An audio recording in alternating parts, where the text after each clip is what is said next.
My name is Diana Bennett, and I'm 55 years old. People often assume that once a woman reaches a certain age, she becomes invisible.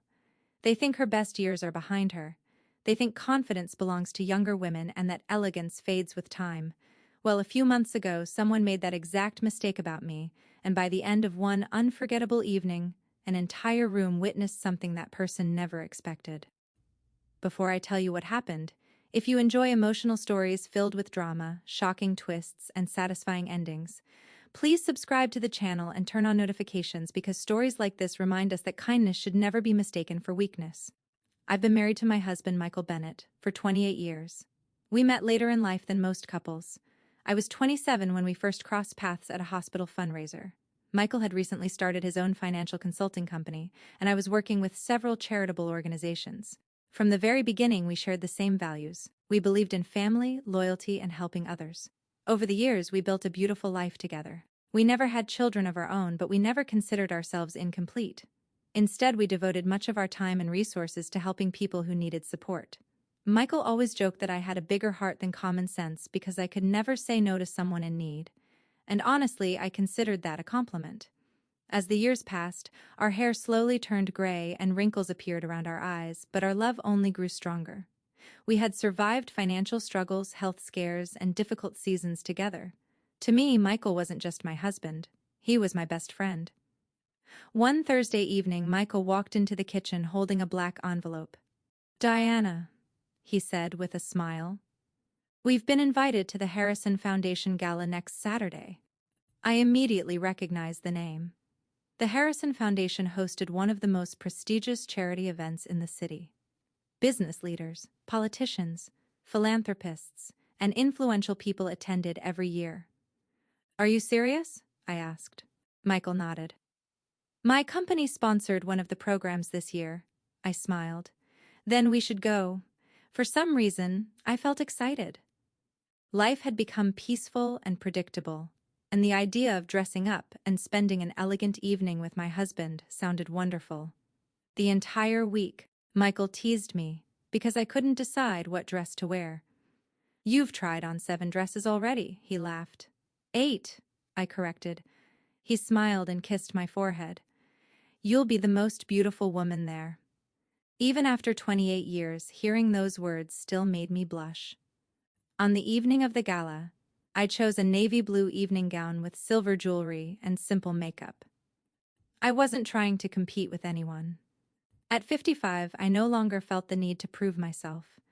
I simply wanted to feel elegant.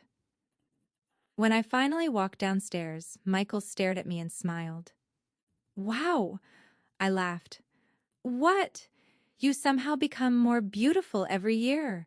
I rolled my eyes playfully. "You're biased." "Absolutely," he replied. We arrived at the Grand Meridian Hotel shortly before 7. The ballroom was breathtaking. Crystal chandeliers hung from the ceiling. Soft music played in the background. Waiters carried trays filled with champagne and appetizers. Everyone seemed cheerful and sophisticated. Several people recognized Michael and greeted him warmly. I was enjoying the evening until everything changed. Michael suddenly stopped walking. I noticed the expression on his face immediately. It wasn't happiness, it wasn't surprise, it was discomfort. "Michael?" I asked quietly. Before he could answer, a woman wearing a stunning red designer dress approached us confidently. She looked younger than me, maybe 48. Blonde hair, perfect makeup, expensive jewelry, and a smile that didn't feel sincere. For a moment, Michael looked completely speechless. Then he quietly said, "Diana, this is Vanessa." Something in his tone immediately told me everything. She was someone from his past. Vanessa smiled at him first. "Michael?" Then she slowly turned toward me. "And you must be the wife." I smiled politely and extended my hand. "It's nice to meet you." But instead of shaking my hand, she simply looked me up and down, from my hair, to my dress, to my shoes, and then she smiled, not kindly, cruelly. "Oh," she said softly. For some reason, I expected someone younger. My smile froze. Michael immediately shifted uncomfortably. Vanessa. But she interrupted him. No, really, I mean, Michael always had excellent taste. A few nearby guests glanced toward us. I tried to remain graceful. At my age, I had learned that not every insult deserved a reaction. So I simply smiled. We're very happy together, Vanessa laughed. That's wonderful. Then she leaned closer and whispered loudly enough for everyone nearby to hear. Although I have to admit, I didn't realize people still wore dresses like that. Several people looked away awkwardly. I felt my cheeks burn, but I refused to lose my composure. Michael finally spoke. Vanessa, that's enough. She raised her hands innocently. What? I'm just being honest. Then she delivered the sentence that changed everything. She looked directly into my eyes and said, No offense, sweetheart, but aren't you a little too old for events like this? Silence. Complete silence. Even the music suddenly seemed quieter. I saw pity in some people's eyes, embarrassment in others, and for a brief moment, I felt humiliated. Not because I believed her words, but because she had intentionally tried to hurt me in public. Michael looked furious. But before he could say anything else, Vanessa smiled and wrapped her hand around his arm. Remember when everyone used to call us the perfect couple? She asked. And that was the moment I realized this wasn't an accident. Vanessa wasn't simply rude. She wanted to humiliate me, publicly, but neither she nor anyone else in that ballroom had any idea who I really was. And before the night was over, the woman who called me too old would regret every word she had spoken. I smiled politely, gently removed Vanessa's hand from Michael's arm, and excused myself before anyone could see how deeply her words had affected me. I had spent most of my adult life learning how to remain graceful under pressure, but I was still human. No matter how confident a woman becomes, humiliation hurts, especially when it happens in public. Especially when someone intentionally tries to make you feel small. I walked toward the balcony overlooking the city. The cool evening air immediately helped calm my emotions. Below me, the city lights sparkled like tiny stars, and for a moment I closed my eyes and took a deep breath. Too old for events like this. Vanessa's words replayed in my mind. I quietly laughed to myself. At 25, I worried about fitting in. At 35, I worried about being successful. At 45, I worried about losing the people I loved. But at 55, I had finally learned that peace is more valuable than approval. Still, her cruelty had surprised me. I wasn't angry because she had insulted my appearance. I was hurt because she had tried to embarrass me in front of my husband. And strangely enough, I felt sorry for her, because truly happy people don't attack strangers. Unhappy people do. A few minutes later, I heard footsteps behind me. Michael. His face was filled with guilt.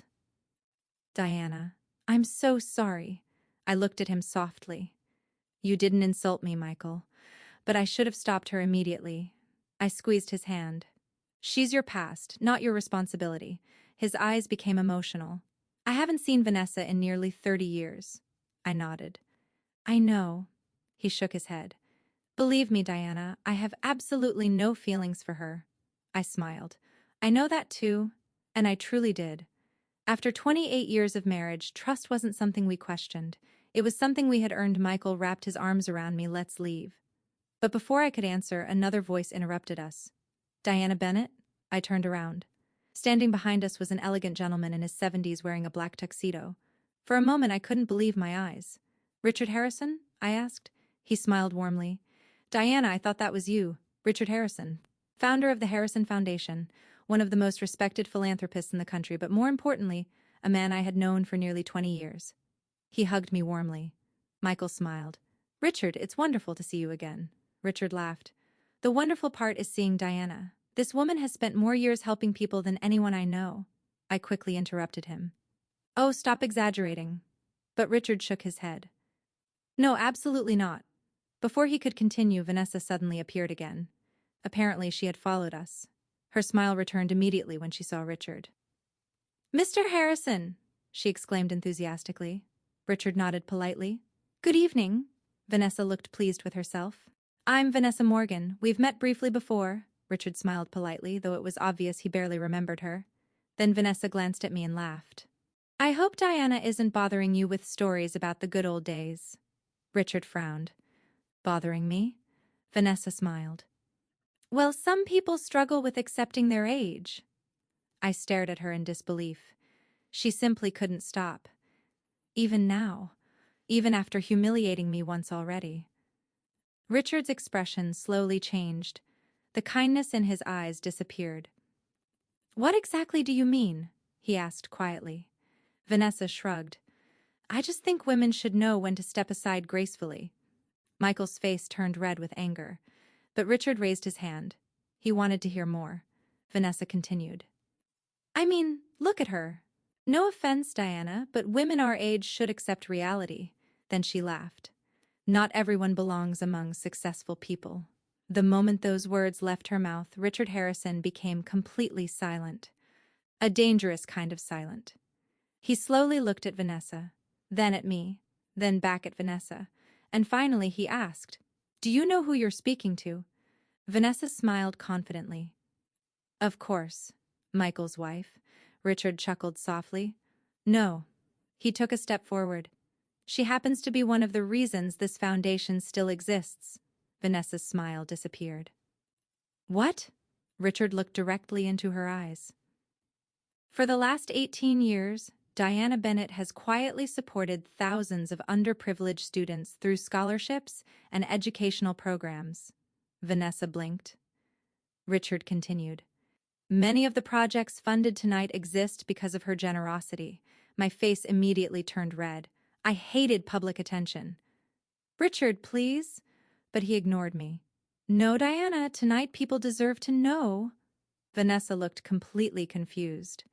Michael smiled proudly. Richard continued speaking. When my foundation almost collapsed years ago, Diana personally stepped forward and helped save several programs. My eyes filled with emotion. Because nobody knew why I had done those things. Not even Michael knew the entire story. Years earlier, I had lost my younger sister Emily to leukemia.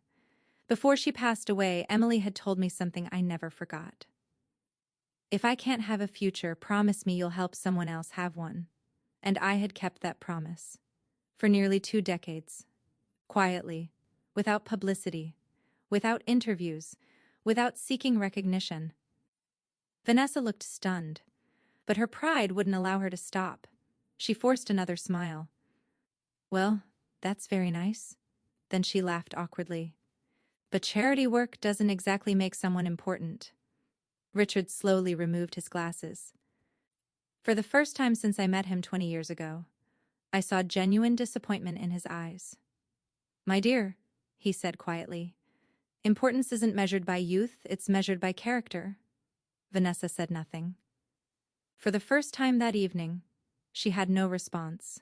But the biggest surprise of the night hadn't happened yet, because in less than 30 minutes, the entire ballroom would discover a truth that even Vanessa could never have imagined. And when that truth was finally revealed, the woman who called me too old would wish she had never spoken to me at all. Variant equal to document, ID equal to 91,840. Vanessa stood there in complete silence. Like a crown began to crack. But even after Richard Harrison defended me, I wasn't interested in humiliating her back. I had reached a point in life where proving myself to strangers no longer mattered. Or at least, that's what I believed. Richard smiled warmly and gently squeezed my shoulder. Diana, they're about to begin the ceremony. You should get ready. I looked at him with confusion. Get ready for what? Richard simply smiled. You'll see. Before I could ask another question, he excused himself and disappeared into the ballroom. Michael looked equally confused. What was that about? I laughed softly. I honestly have no idea, but something in Richard's expression told me he was hiding something. As Michael and I returned inside, I noticed people whispering. Apparently, Vanessa's comments earlier had attracted attention. Several guests smiled kindly at me. Others looked uncomfortable. And Vanessa? She had returned to her table with two friends who seemed just as shocked as she was. For the first time all evening, she avoided looking at me. The ballroom lights slowly dimmed. A beautiful piano melody filled the room. Everyone took their seats. The master of ceremonies stepped onto the stage and welcomed the guests. The evening officially began. Awards were presented. Donations were announced. Several business leaders delivered speeches. Everything felt normal again. Until the host suddenly smiled and said, "And now, ladies and gentlemen, we come to the most important moment of tonight's celebration." The room immediately became quiet. Each year, the Harrison Foundation presents the Lifetime Humanitarian Award to an individual whose compassion and generosity have transformed lives without seeking recognition. I politely applauded like everyone else. Never imagining what would happen next, the host continued. This year's recipient has spent nearly 2 decades helping underprivileged students receive an education. My smile slowly disappeared. Richard Harrison looked directly toward our table. Then the host spoke the words that changed everything. "Please join us in honoring Mrs. Diana Bennett." For a second, I genuinely thought I had heard wrong. The entire ballroom erupted into applause. People stood up. Some even cheered. I froze. "Michael," I whispered. My husband was crying. Actual tears. He grabbed my hand. "Diana, it's you." I couldn't move. I looked around in disbelief, and then I saw Vanessa. Her face had completely lost color. Her mouth was slightly open. Her friends looked shocked. And suddenly I realized something. The same woman who had mocked me only an hour earlier was now sitting among hundreds of people standing to honor me. Richard Harrison himself walked toward our table. He extended his hand. "Come on, Diana." Still trembling, I followed him to the stage. As I stood beneath the bright lights, memories flooded my mind. My sister Emily, the children whose education had been funded, the families I had met over the years, the letters I had received from former scholarship recipients, and suddenly, I became emotional. The audience applauded again. Richard handed me the award. "Diana," he said softly into the microphone, "you spent years changing lives while refusing any recognition." I wiped away tears. I never did it for recognition. "I know," Richard replied. "That's exactly why you deserve this." The audience applauded once more. Then the host smiled. "Mrs. Bennett, would you like to say a few words?" I hadn't prepared anything, but somehow the words came naturally.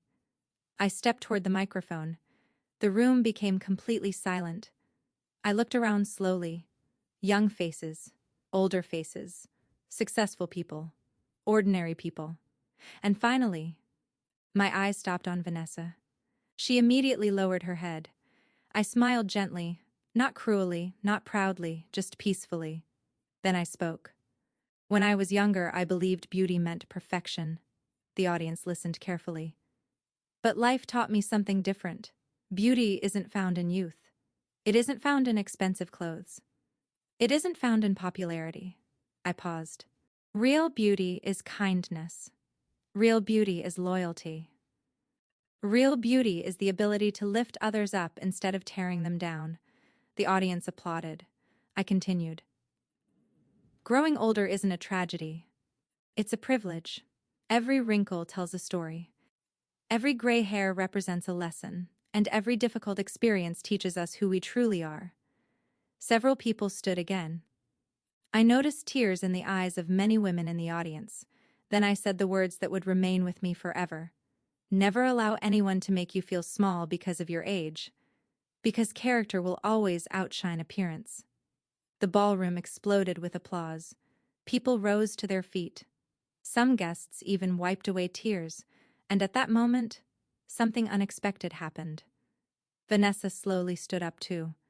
Everyone watched in surprise. She looked embarrassed, vulnerable, human. She approached the stage with trembling hands. For a second, I had no idea what she intended to do. Then, in front of hundreds of people, Vanessa looked directly at me and said, "Diana." Her voice broke. "I'm sorry." The room became completely silent. Tears filled her eyes. "I was cruel. I was jealous. And I judged you without knowing you." No one moved. No one spoke. Vanessa lowered her head. "I embarrassed myself tonight. And you responded with more grace than I deserved." I looked at her for several seconds. Then I walked toward her. The entire room held its breath. And instead of humiliating her, I hugged her. Vanessa immediately burst into tears. Because sometimes people expect revenge. But kindness can be even more powerful. The audience applauded louder than before. Later that evening, while driving home, Michael squeezed my hand. "You know," he said softly, "when Vanessa called you too old." I smiled. "Yes?" He laughed. "She made the biggest mistake of her life." I laughed too. Because he was right. Not because I had won. Not because she had lost. But because that night reminded me of something important. A woman's value does not disappear with age. And confidence doesn't come from looking younger. It comes from knowing exactly who you are. So if anyone has ever made you feel invisible, remember this: you do not become less valuable with time. You become unforgettable. And that, perhaps, is the most beautiful thing of all. The end.